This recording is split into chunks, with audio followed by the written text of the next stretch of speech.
uma coisa importante aqui. Vamos fazer uma análise com o meu governo. Lógico que eu sei o meu tamanho perto do Trump. O PIB deles é 14 vezes maior do que o nosso. Então, tem estados lá com o PIB do Brasil. Arrecada mais, o PIB maior que o Brasil.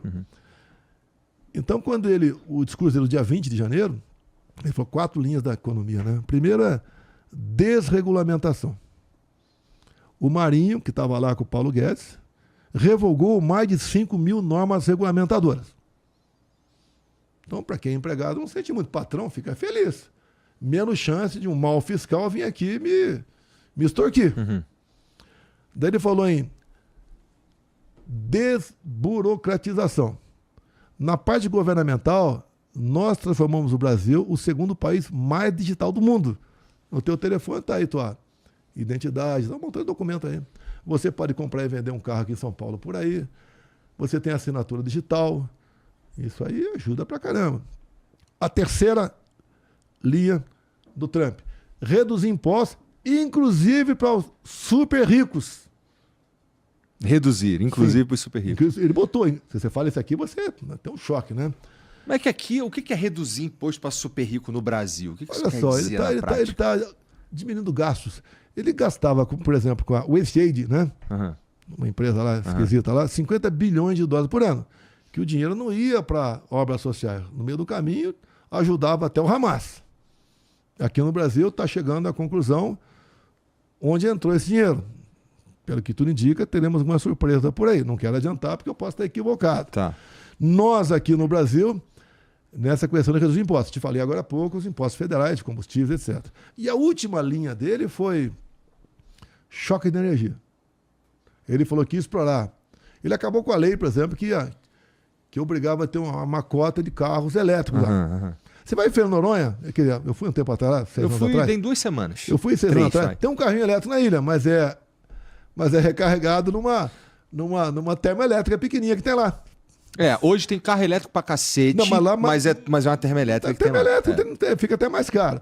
Esse choque de energia, que ele falou que vai explorar reservas indígenas e área de proteção ambiental, aqui no Brasil. Se eu não me engano, é só porque é mó difícil o combustível. Aqui no Brasil, por exemplo, o petróleo da margem equatorial comigo estava sendo explorado. Ou trocaria o chefe do IBAMA. Mas a gente não consegue explorar energia limpa com Aqui no Brasil, vamos lá. Montão. Energia. Você tem, por exemplo, fizeram Belo Monte a fio d'água, pelo amor de Deus. Você vai, por exemplo, em Roraima, Vale do Rio Cotingo, 12 quilômetros por 600 de queda. Um rio com muita água. Mas é reserva indígena. Você tem que botar ali uma hidrelétrica com poucas obras de arte. E daria também para abastecer talvez metade do Nordeste. Você tem potencial pelo Brasil. Mas essas reservas indígenas, que não é para proteger o indígena, elas foram demarcadas no passado para complicar a nossa vida. Por exemplo, Yanomami nasceu em 92, numa portaria do ministro da Justiça em 92. Uma viagem que o presidente fez aos Estados Unidos, na volta de contrapeso foi isso. Foi demarcada a reserva indígena Yanomami. E assim, resolve isso? Chama os caras para conversar, os não, indígenas? Você precisa do parlamento, por isso que eu tenho falado, né? Me dê 50% da Câmara e 50% do Senado que eu resolvo os problemas do Brasil. Você pode ver, eu preciso de uma lei, eu não consegui aprovar, para derrubar outra lei que diz que quem desmarca, quem revoga decreto ambiental é uma lei e não outro decreto presidencial. Com isso daí, eu faria da Baía de Angra uma Cancún. Numa das idas para a região lá do Oriente Médio, um cara daquele me ofereceu $1 bilhão para investir na Baía de Angra. E eu não sabia desse decreto ambiental. Quer dizer, sabia, mas não achava da complexidade para desmarcá-lo. Não consegui, até que tinha pandemia no meio, entre outras coisas. Né? Se tivesse conseguido, ia investir aqui. Você vai para a Baía de Ilha Grande, você vai para a Ilha da Jipoia, tem a Praia do Dentista ali do lado. Ali você pode ter um hotel lá com 500 quartos. Você vai para a Ilha do Sandre, um pouquinho menor, 200 quartos. E lá tem dezenas de ilhas, tem praias, coisa mais linda. Mas você não pode fazer nada. Por uma questão ambiental, que não é preservada. Com um hotel lá, você pagaria a missão para o dono do hotel para preservar a área toda. E ele faria isso aí. Nossa, é complicado. Então mesmo, você, por exemplo, tem gente que vai para Cancún e podia ir para a Baía de Angra. Lá a água é mais quente do que aí fora, não tem tubarão, não tem tufão, não tem nada. E você tem como... O turismo é a maneira mais fácil de você conseguir dinheiro para o seu país. Quem me botou isso na cabeça e provou foi o Gilson. que foi o nosso ministro do Turismo. Logo que o Gilson assumiu, o que ele fez? Vamos aqui isentar de visto. Canadense, japonês, australianos e americanos. E sim, levei pancada para não querer mais, que não tinha reciprocidade. Você acha que foi um avião cheio para Orlando, de brasileiros? Uma parte considerada vai ficar lá ou não vai? Vai ficar. O americano não vem para cá, para ficar aqui. Agora, o governo Lula acabou de anunciar que revogou essa isenção de visto para americano. Uhum. Ou seja, teremos menos milhares de americanos no Brasil e menos milhões de dólares aqui dentro. Medida burra. O Lula só acerta quando ele revoga alguma coisa que ele fez. Para lembrar do ovo, ele já falou do ovo aqui agora, ele falou do grosso lá atrás, vamos falar dos ovos aqui agora, né? Por que esse boom no ovo? Primeiro, teve um repique do preço do dólar que foi lá em cima e voltou. Uhum. E depois, numa portaria do ministro da Agricultura, dizendo que os ovos tinham que ter carimbado a data de validade. Então, quem tem uma granja pequena, 5, 10 mil galinhas, né, ou menos, ele já começou a projetar o que ele vai ter que gastar, vai ter que contratar mais gente, gastar tinta. E os ovos com data de validade era apenas para o caminhão do ovo e para a feira. Para o supermercado não precisava, ajudando aos grandes produtores. E o ovo é um negócio fantástico no Brasil. Eu falo e passo o pessoal dá uma gugada aí. A gente sabe quantos ovos se produz por segundo no Brasil? 1.700 ovos. Porra! Quando eu estive conversando com o Putin, o início de 22, que eu tinha que ir para lá, estava na iminência da guerra, pessoal, toda hora vai ter, tá certo? Eu negociei com ele fertilizante, em 30 dias os navios chegaram aqui, que se não chega, a produtividade do agro é lá para baixo. Tem que ter. Todo mundo tem que ter. Negociei isso com ele, negociei um pouco de diesel, e ele pediu para mim ovos. A população dele, eu acho, na torno de 140 milhões, um pouquinho mais de habitantes. Pô, se a gente abrisse o mercado, ia faltar aqui dentro, o preço ia explodir. Eu falei, me dá 6 meses. Bem, foi mais porque eclodiu a guerra. E a guerra é uma coisa meio mal contada por aí, como é que começou aquela guerra. Como é que começou aquela guerra? Eu fiquei 3 anos conversando com ele. O problema, o Zelensky era um comediante. Uhum. Né? Você viu alguns por aí, né? Tem um que dá pancada em mim o tempo todo aí, né? Que é o dono da verdade. DJ, sigla dele, mas deixa pra lá. Tá.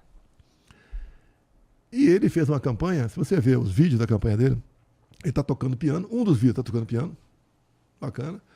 De repente sobe uma tábua, ele fica de costa, tocando piano. Daí simula alguma coisa, ele fica de frente, cruza o braço e fica tocando piano. É muito engraçado. É muito engraçado. E quando ele assumiu, não tinha experiência nenhuma.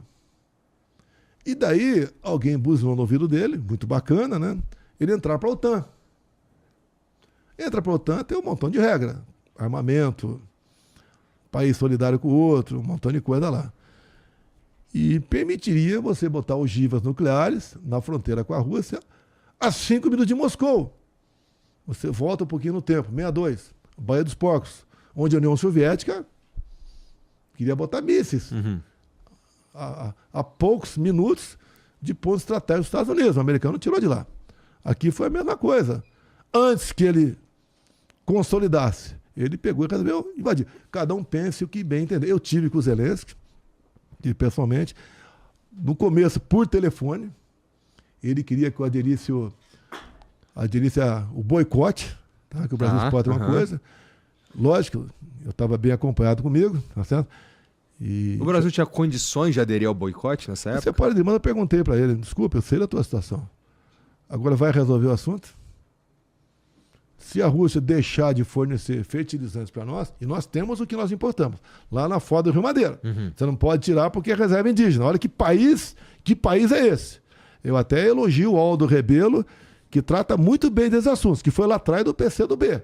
Mas é um cara fantástico, o Aldo Rebelo. Está no MDB agora, quando eu converso com ele. Tem uma grande virtude que é palmeirense, né? Mas é um cara que conhece da Amazônia e conhece. Você não tem vergonha de falar isso ao vivo, não, conhece cara? Essas questões aí. Sou porco, tia. Pô, deixaram. Ele tava fora da beira-fada, deixaram entrar, agora fica complicado aí. Tá. Então, a gente tava falando do Aldo Rebelo que. Tá, então essa questão da guerra começou por aí. Tá. E depois e agora? Eu não sei como. Mas agora o Putin já quer o acesso ao mar. Agora o Quando Putin há uma guerra, quem perde paga. Isso é regra, não adianta você falar, eu não quero assim, não é justo. Os caras perderam não sei quantos, milhares e milhares e milhares de vidas. A população jovem lá da Ucrânia foi embora, parte da Rússia também. Agora, lá tem uma área muito rica em minério, como nós temos em Roraima, tá? Nós temos uma tabela periódica lá em Roraima, é a mesma coisa. E naquele contrato lá, naquele acerto negociado... Terras raras que chama, né? Terra rara para chips, etc. Então, essas questões todas, o pessoal fica de olho. Agora, nessa negociação toda, a Ucrânia pode abrir a exploração para uma empresa americana. Uma empresa americana lá é uma garantia de não invasão russa, de novo retorno. Tem essa garantia. Agora, a Rússia quer alguma coisa. E essa guerra, porque aconteceu também. Que para a Rússia poder fazer que seus navios, né, seus vasos de guerra vão pelo mundo, tem que ser pelo sul ali, na região da Crimeia, que estava cada vez com os mísseis ali, fica complicado. Então, entendi. A regra do jogo está aí. Ninguém vai invadir. Eu não vou brigar contigo se eu não quero tomar alguma coisa de você. Até o Estado de São Paulo fez um editorial há poucas semanas, mais ou menos o seguinte: se tirar das mãos do PT a falsa bandeira da defesa da democracia, o PT não tem o que falar. Entendi. Não tem o que falar. E logo o Lula, né, que defende o Hamas, que apoiou lá a reeleição do Maduro, que é chegado Daniel Ortega, que se dá bem com o regime cubano, que em 2009 teve lá no Irã, junto com a Ahmadinejad, defendendo que o Irã quer enriquecer urânio para fins pacíficos. O defensor da democracia aí. É o cara que ia acabar com a guerra tomando cerveja, com o Zelensky e o Putin. Tu ia terminar com a guerra como, cara? Andando de jet ski, porra. Não, o que eu vejo aqui? O Trump é o negociador porque ele tem a maior potência econômica e militar. Total. Ele tá resolvendo a questão dos reféns lá em Israel. Você pode ver, nem sensibiliza o PT aqui no Brasil. As mulheres presas lá, reféns, mais de um ano sendo estupradas. A maneira chegaram, você vê claramente, menos peso, né, andando com dificuldade, nem sensibiliza o PT. O PT fala tanto em mulher, defesa, mas estuprada lá não é problema deles. Os caras invadiram uma parte lá de Israel e matou mais de 1.000 pessoas, degolava criança, tocava fogo no pessoal e isso é um direito deles, segundo o PT. E o PT que diz que defende mulher. A mulher naquela região, né, não Israel, né, em alguma região do lado ali, especial da Palestina, é um objeto. É objeto de prazer do homem. Eu não tenho direito nem de ter prazer, dado o que acontece logo quando nasce. E você acha que está certo? Os homens tem grupos LGBT que defendem aí a Palestina. Vai lá fazer uma parada gay lá. Vai virar purpurina. Tá? Vai ser executado imediatamente. E um pessoal que não consegue entender isso aí, fica difícil você, né, tentar mudar um país. Mas a gente vai vencendo. Não é pelo cansaço, é pela persistência. Dá para mudar? Dá. Até se você não lutar, vai ficar, não é pode, vai ficar pior. Há pouco tempo aí, você tinha um padrão de vida. Todo mundo perdeu o poder aquisitivo. O café que está caro. Qual o problema que o café está caro? O chinês está consumindo mais. É uma das causas. Agora, o Lula quando assume, o agro é fascista. Ele quer o quê? Você não viu comigo o MST invadindo? Quando invadiu, as raras vezes, 1 ou 2 dias depois, estava resolvido o assunto. Eu dei arma de fogo para a população. Não foi jogar para cima. Mas a arma de fogo, no campo, inibiu invasões. Eu potencializei o número de CACs. Somos quase 1 milhão de CACs. O cara não vai invadir a tua propriedade sabendo que você está armado. E o número de mortes? Caiu em quase 30% do final do governo Temer, que já começou uma pequena redução com o Temer, e conosco foi potencializado. A PF e a PRF bateram um recorde de apreensão de armas e drogas. Agora está proibida a PRF fazer operação na pista. Só tem que cuidar do trânsito, mais nada. Facilitando a vida do traficante. Afinal de contas, quem aplaudiu o Lula por ocasião das eleições? É os presídios. Nem no Nordeste, os caras falaram para mim, não teve festa. Queima de fogos, nem lá teve.